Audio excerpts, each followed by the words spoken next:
ஓம் ஸ்ரீ ஸ்ரீம். வணக்கங்க. அனைவரையும் மறுபடியும் சேனலில் சந்திப்பதில் மிக மகிழ்ச்சி அடைகிறேன். வாழ்க்கை ஒரு நீர்க்குமிழி போல, இதை அடிக்கடி அடியேன் வலியுறுத்துவது உண்டு. நமக்கு கிடைக்கிற அந்த ஒரு சின்ன நேரத்தில் நாம் என்ன நல்லது செய்தோம் அதுதான் மற்றவங்க மனசில் நிற்கும். சரி, நாம் பதிவுக்குள்ளே போகலாம். இந்த மாதம் ஆகஸ்ட் மாதம் நமக்கு 2 கிரகணங்கள் இருக்கிறது. அதை பார்த்திங்கன்னா நம்மளுடைய இந்திய நாட்டில் கட்டாயம் தெரியவே தெரியாது. சூரிய கிரகணமும் தெரியாது, சந்திர கிரகணமும் நமக்கு தெரியாது. ஆனால் இது பார்த்திங்கன்னா இந்த வருடத்துக்கு 2வது சூரிய கிரகணம் உங்களுக்கு, அதே போல் உங்களுக்கு சந்திர கிரகணமும் 2வது சந்திர கிரகணம் தான் இந்த வருடத்துக்கு. இந்த கிரகணமெல்லாம் பார்த்திங்கன்னா ரொம்ப வருடங்களுக்கு ஒரு முறை தான் நடக்கும். அது சில நேரம் ஒரு பகுதி நேரமாக இருக்கும். அது எப்படி இருக்குது, எந்த ஊரில் தெரியுது, அந்த விவரங்களை நாம் கொஞ்சம் பார்த்துக்கலாம். நாம் என்னெல்லாம் செய்யலாம், எப்படி அனுஷ்டானம் செய்யணுமா செய்யக்கூடாதா, அந்த விஷயங்களையும் இதில் நாம் பார்த்துக்கலாம். பொதுவாக அடியேன் குருநாதர் என்ன சொல்வார்னா, இந்த உலகத்துக்கு பார்த்தீங்கன்னா ஒரு சூரியன் ஒரு சந்திரன். அதனால் எந்த இடத்துல நம்மளுக்கு இந்த கிரகணங்கள் நடந்தாலும் அதை நாம் நமக்கு தெரியலன்னா கூட அதை நாம் கடைபிடிக்கிறது நல்ல விஷயம் அப்படின்னு சொல்லுவாங்க. இந்த தடவை பார்த்தீங்கன்னா உங்களுக்கு 2வது சூரிய கிரகணம் ஆகஸ்ட் மாதம் 12ஆம் தேதி சோலார் எக்லிப்ஸ் அப்படின்னு சொல்கிறாங்க. இது பார்த்திங்கன்னா உங்களுக்கு ஒரு டோட்டல் சோலார் எக்லிப்ஸ், அதாவது ஒரு முழு சூரிய கிரகணம். இது பார்த்திங்கன்னா நமக்கு நம்மளுடைய நாட்டில் தெரியாது. ஐக்கிய அரபு ராஜ்யம் மற்றும் ஐரோப்பிய நேரப்படி பார்த்திங்கன்னா அவங்களுக்கு மாலை ஒரு 6:30 மணி அப்படி உச்சத்தில் வருது.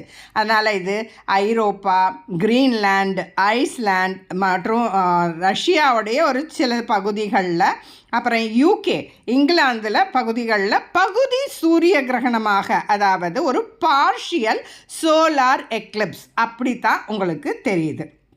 அதே போல் பார்த்திங்கன்னா இந்த தடவை ஒரு முதல் சந்திர கிரகணம் உங்களுக்கு மார்ச் மாதம் முந்தி போயிடுச்சு உங்களுக்கு.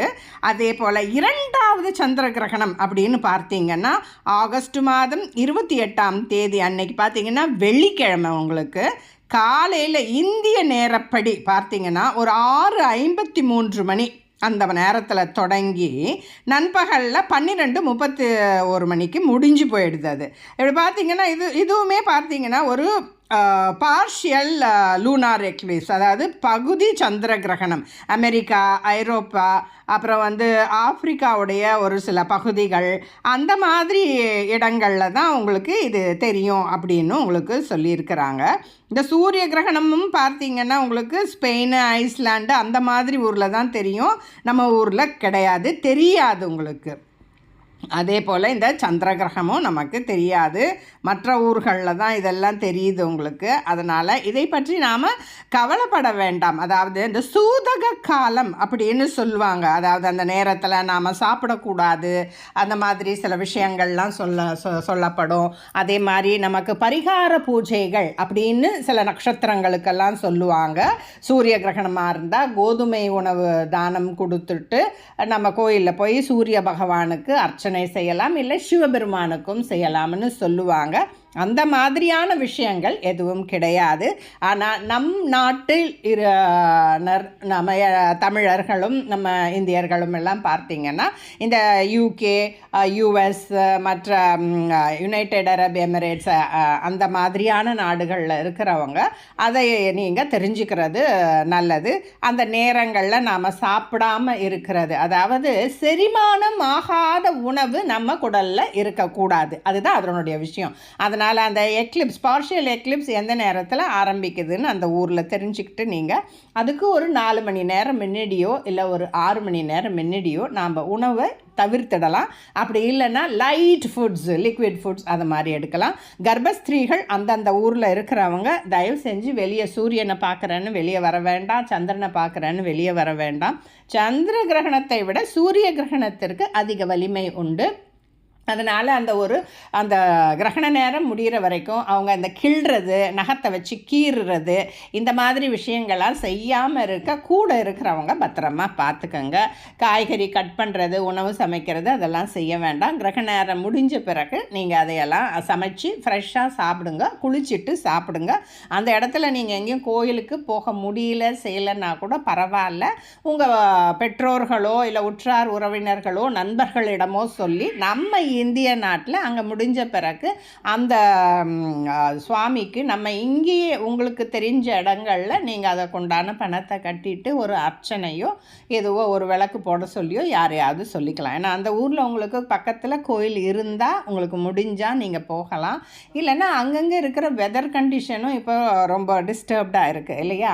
அதனால் நீங்கள் சூரியன் சந்திரனுக்கு தான் செய்யணும் அப்படின்னு இல்லை. இப்போ நீங்கள் யூஎஸில் இருக்கீங்க, யூகேயில் இருக்கீங்கன்னா பக்கத்தில் ஒரு விநாயகர் கோயில் இருந்ததுன்னா கூட அங்கே போய் உங்களால் முடிஞ்சதை நீங்கள் செய்யலாம். அது உங்களுக்கு அந்த நட்சத்திரம் அதில் குறிப்பிடப்பட்ட அளவுக்கு இருக்குது அப்படின்னாலும் இல்லைனாலும் நீங்கள் கவலைப்பட வேண்டாம். ஒரு கர்ப்பஸ்திரியோ இல்லை குழந்தைகளுக்கோ மற்ற வயதானவர்களுக்கோ இதில் பெரிய ஒரு ஹார்ட் அண்ட் ஃபாஸ்ட் ரூல்ஸ் கிடையாது. ஒரு 2-3 ஹவர்ஸ்க்கு நீங்கள் சாப்பிடாமல் இருந்தால் சிறப்பு. இல்லைன்னா ஒரு பிஸ்கெட்டு, ஒரு லிக்விட் ஃபுட் அது மாதிரி எடுத்துக்கலான்னு பெரியவங்க எங்கள் தாத்தா பாட்டியெல்லாம் அப்படி தான் சொல்லுவாங்க. அதனால் அந்த மாதிரி லைட் ஃபுட்ஸ் அந்த டைமில் எடுத்துக்கோங்க. ரொம்ப அன்டைஜஸ்டட் ஃபுட் இருந்ததுன்னா சயின்டிஃபிக்காகவும் அது உங்களுக்கு ஒரு இம்பேக்ட் கொடுக்கும் அப்படின்னு சொல்லுவாங்க. அதனால் இந்தியாவில் இது தெரியாது. நீங்கள் வெளியூரில் இருக்கிறவங்க அப்படி எங்கேயுமே கோயிலுக்கு போக முடியலைங்க, எங்களுக்கு ரொம்ப வயசாகிடுச்சு, இங்கே ரொம்ப குளிராக இருக்குது, ரொம்ப மைனஸில் டிகிரிஸ் இருக்குது, இல்லை ரொம்ப கம்மி டிகிரியாக இருக்குது அப்படிங்கிறவங்க வீட்டில் உங்கள்கிட்ட என்ன சுவாமி படம் இருக்கோ, பிள்ளையாரோ விநாயகர் படமோ இல்லை பெருமாள் படமோ இல்லை தாயார் படமோ இல்லை உங்களுக்கு சிவபெருமான் படமோ இல்லை முருகன் படமோ அந்த படத்துக்கு நேராக ஒரு சின்ன அகலில் ஒரு நெய் தீபம் இல்லைன்னா ஒரு நல்லெண்ணெய் தீபம் 2 தீபம் ஏற்றி கையெடுத்து கும்பிட்டுக்கோங்க. அந்த அளவுக்கு உங்களுக்கு போதுமான விஷயந்தான். மற்ற தான தர்மங்கள் உங்களுக்கு தெரிந்தவர்கள், உற்றார் உறவினர்கள், நண்பர்கள் யார் இருந்தாலும் உங்களுக்கு நீங்கள் உங்கள் தாய்நாட்டில், அதாவது நம்ம இந்திய நாட்டில் தமிழ்நாட்டில் இருக்கவங்கள்ட்ட சொல்லிவிட்டு நீங்கள் அந்த கோதுமை, சூரிய கிரகணமாக இருந்தால் கோதுமை ஒரு அர்ச்சனையை செய்யுங்க. அந்த கோதுமை மாவு பாக்கெட்டு அந்த மாதிரியும் கொடுங்க, இல்லை முழு கோதுமை மாதிரியும் நீங்கள் தானம் கொடுங்க. அதே மாதிரி சந்திர கிரகணம் முடிஞ்சதுன்னா அங்கே செய்ய சொல்லிவிட்டு நீங்கள் உங்கள் ஊரில் குளிச்சுட்டு உங்களுக்கு விளக்கேற்ற வசதி இருந்ததுன்னா விளக்கேற்றிட்டு உங்கள் வேலைகளை நீங்கள் பார்த்துக்கலாம். இதை விட ரொம்ப முக்கியமான விஷயம், இந்த நேரங்களில் நாம் செய்கிற தானங்கள், தர்ப்பணங்கள், பித்ரு பூஜைகள், ஹோமங்கள் இதற்கு அதீத பலன்கள் உண்டு என்பது அடியேன் குருநாதர் வாக்கு. அது மட்டும் இல்லைங்க, அந்த நேரத்தில் நாம் சொல்லக்கூடிய மந்திரங்கள், நிறைய காயத்ரி மந்திரங்கள், ஸ்லோகங்கள், முருகா என்கின்ற திருநாமங்கள், இந்த மாதிரியெல்லாம் நீங்கள் பேசுகிறதும் அதிக பலன்களை தரும். இந்த அளவில் இந்த உரையை நிறைவு செய்து கொள்கிறேன். மற்றொரு பதிவில் உங்களை சந்திக்கிறேன். எதுவும் என்னுடையதல்ல, அனைத்தும் உன்னுடையதே. அருளாலா, அருணாச்சலா. இந்த பதிவுகள்லாம் உங்களுக்கு பிடித்திருந்தால் கட்டாயம் லைக் செய்யவும், ஷேர் செய்யவும், சப்ஸ்கிரைப் செய்யவும் மறந்து விடாதீர்கள். மற்றொரு பதிவில் உங்களை சந்திக்கிறேன். நன்றி, வணக்கம்.